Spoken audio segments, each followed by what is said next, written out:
Well, good morning. Flint's News Talk 1470 WFNT. Dan Foley, Sherman Mays here with you as always. And as promised, a special guest this morning. We've got Flint Mayor Karen Weaver with us. Dr. Weaver, how are you? Dr. Weaver, are you there? Hello. Hi there. Can you hear me? Yes, I can. All right. Very good. Again, Flint Mayor Karen Weaver. It's great to talk with you. That was a big announcement yesterday. It's good to be here. It really is. We had a good day yesterday. A good day for the people of the city. So this is something, I know I've watched the statement, and you had all the folks there as well from Great Lakes Water Authority, Genesee County, the Drain Commissioner, the state, the EPA. You had a lot of folks to get on the same page with this.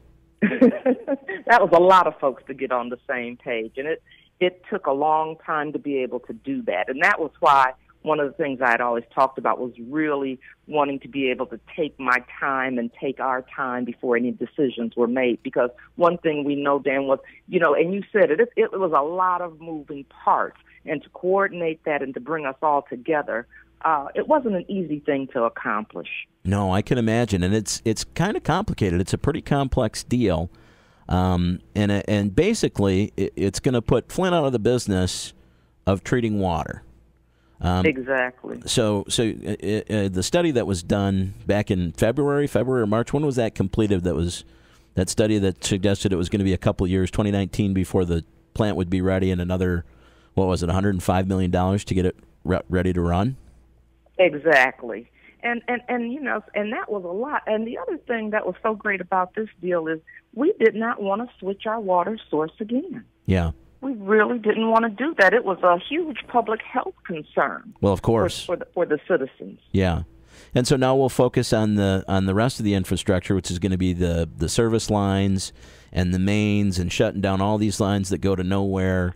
That's where the money that's coming in. We're getting a lot of money from a lot of different places, and we want to make sure. Exactly, and it allows us to do that. It allows us to use the other money because we know that we need to do more than the lead service line replacements. Right. That's a very critical, important piece of fixing Flint and fixing the water and healing our community. But we know that we need a total infrastructure overhaul. We know that we've got leaks, and that that's where we're losing some of our water. Yeah. Through all of these leaks, our aging and deteriorated infrastructure. So this allows us to address those issues as well.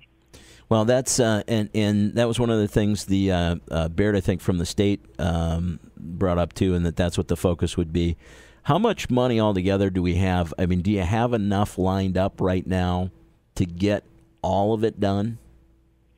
Well, we know we have enough for the Fast Start program, and that was a great thing. We know we have, because we're looking at those 18,000 service lines that may be lead or galvanized. So we know we have the money for that.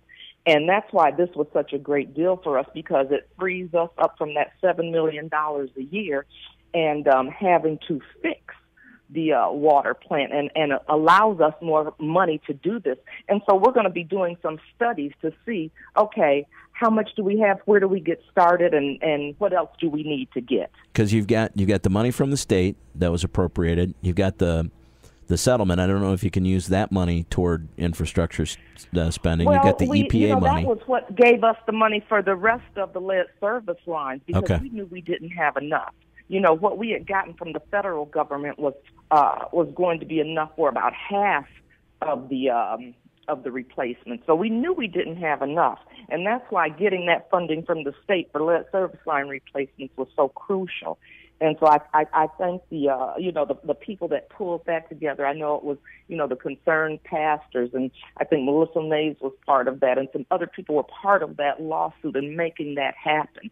And that's what's been really good about this is, we recognize that I can't do it all. One group can't do it all. And so when people come together and work together, we're putting together pieces of this puzzle to make it whole.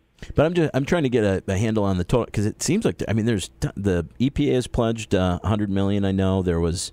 How much did the state? 45 or $1 million or so that's there. Well, what they did was it was 87 plus another 10 in case that 87 wasn't enough. From the Fed? And so that's for the lead service line replacement. And so that was when we were talking about, though, with that 100, if we were going to use some of it for the, fixing up the water treatment plant. With the deal that we've worked out, we don't have to do that. Yeah. And so that's why we're saying we can use some of those funds to look at our infrastructure, our overall infrastructure, and start making some fixes and changes there. All right. Listen, Mayor Weaver, I've got Sherman Mays with us as well. And Sherman wanted to say hi. He's got some questions, too. Yeah. Okay. Good morning, Mayor Weaver. How are you? I'm fine. On the on this proposal, is it a done deal or is it something changed? No, it's not a done deal. Okay. We have a 30-day public input period. Right. And so we want to hear from the public. We have to hear from the public and address their questions and hear their concerns. There's a meeting tomorrow, right? Tomorrow at 5:30, you've got the first of these. A town hall at House of Prayer. And we're also going to be doing, we haven't gotten the schedules yet, but we're going to be doing a couple more town halls during that time. Mm-hmm. And we're also, tomorrow we will announce an email address where people can, if they can't make it to the town hall, if they want to email some of their questions or their concerns, they'll have an opportunity to do it that way as well. So it's not a done deal. We've got to hear from the people. Okay. Now, what kinds of things could alter this? Let's say, someone comes up with an idea or a suggestion that perhaps has not been thought about. What could change the course? Well, if they can come up with something better, then that could change it. But we looked at 12 different options, and that was what took us so long. Right. And those options were distributed yesterday when we had our press conference, and those options will also be distributed at the town hall meeting so people can see everything we looked at. So if somebody can come up with an option that's a better deal, we'd love to hear it. Okay. Now, on one of the things in your statement was that you didn't want to have to switch sources and things like that and worry about the plant. Are the people there now not qualified to do the job, or is equipment not in place, or what would it take to get our plant up and running? Because one of the things with the switch a few years back was that we didn't want to be subject to the whims of Detroit and the rates and whatnot. Well, it would take a whole lot of money. Sure. It would take a whole lot of money, and that's what we were saying. So instead of using the money that way, we can use it for infrastructure. But one thing I do want to point out is what was in place with DWSD and what's in place with Great Lakes Water are completely two different animals. That's one thing that we know. We've got a lot more flexibility with Great Lakes. Will there be guaranteed? We didn't. Well, I'm sorry, but will there be will we be locked into a rate so that they can't change it on a whim? Something happens in Detroit and they need more revenue, so they'll pass on that to Flint, and that's where we ran into a problem before. That's where we ran into a problem before. Right. But one of the things, there was a 4% increase cap that was put on there. And the other thing that we have access to that wasn't in place before is they call it their RAP program, the Water Relief Assistance Program. And so being part of Great Lakes gives us access to this program to help people on fixed incomes and people with low incomes pay their water and sewer bills. So that's something that's in place with GLEWA that we did not have in place before. Who funds that? Where does that money come from? You know what? They have something set up in place that allows for that. And let me say the other thing about GLEWA. I wanted to just make one more point, because that's who's going to take care of or make the payments for that $7 million a year that we've been obligated to under the KWA. For the water, for the untreated water, or for the bond issue? For the bond issue. So they're going to be paying the bond issue. Correct. And in return for that, then they're going to get your allotment of the untreated water. They will. Well, one thing is we had paid for something. We still have a small portion of untreated water, and that was another good thing about this, because that's something that we had paid into KWA. We had already started doing that, and so we will still retain that portion. And so if a company comes in, let's say Gleewa, let's say the county, let's say General Motors or some other company comes in here and they need untreated water. We have the ability to be able to sell that to them. Okay. And that's why, it's so much in this package. That's why we are having these town halls, because there are so many questions for people to answer. And we're also going to be, as people ask questions and email questions in, we're going to be posting those answers back on that website, so people will be able to go there and get some of this information as well. Okay. And in the statement from yesterday, so is there actual dollar savings to the city from Gleewa taking our untreated water, or is it just a matter of paperwork credits? How does that work? Are we actually going to see? Some of that, they're still looking at some of those paperwork credits, but as far as saving the money, like I said, they took that $7 million a year off of our hand. But the other thing is, it allows us to, if we can go in and fix our infrastructure, because we're losing 35 to 40% of our water because our infrastructure is so deteriorated. That's a way for us to save money right there. In Flint, we're getting water and we're losing, quite a large portion of it. So for us to be able to not have that loss will save us money. Is that in Flint distribution, the water loss? Is that so we get our treated water from Gleewa, and then as we distribute it to residents of Flint, we're losing it internally here? Is that where? Yeah, we're losing it. Yeah, our infrastructure it's really bad, and that's what they've been looking at. It's when they've been studying our infrastructure. That was how. I'm not the expert there, but that's what they've come back, and that's the information that's been shared with us. Is this is the percentage of water that we're losing through our infrastructure? We're paying for it, but we're losing it. Right. So for us to have the ability to address that is, that could be a huge cost savings for us. What's it gonna take to? But it's gonna cost money to fix that infrastructure too, and it's not part of the. So the fast start, we're looking at $7 million a year, $21 million over 3 years. Is the rest of it going to be, because how much was it going to cost to fix the mains and to shut down lines that are going nowhere?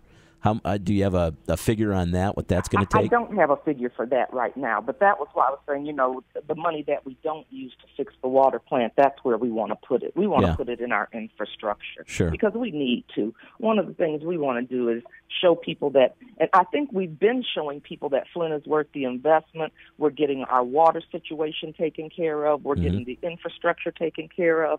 We want businesses to stay here, and we want to give businesses a reason to come here. And so for them to see that we're really addressing this issue head on is something that we've got to show not only our community, but throughout the state and across this country, that we're strong and resilient, and we're doing things to show people that, Flint's a great city. It has been, and it is again. One of the questions that people ask me a lot is, right now when the water comes into the city from Detroit, are we using our Flint water plant to do anything at all with that water, or will it be used after, if this plan is approved, will the Flint water plant just become an empty building, or will it be part of the distribution even beyond? You know what, and some of the questions you're asking me are very technical, and that's why, like I said, I want to have the water people at the town hall to answer some of these questions, because those are things that we can look at. Does it just completely shut down? Are there parts that we'll be able to use? What will we be doing? And so that's what we're looking at right now. People are addressing that as we speak. But I don't know if I'm the person to answer that until they have had the opportunity to get everything figured out there. But those were some of the things that we looked at, and that's what they're going to address.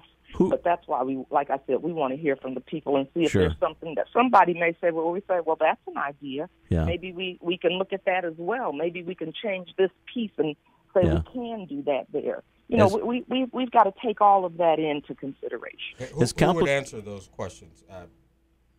I'm sorry. Who would be the person that could direct those type questions the people that we're going to have people from our water, that work in our water plant. We'll have them there. We'll have a whole host, just like we had people there yesterday to answer different questions.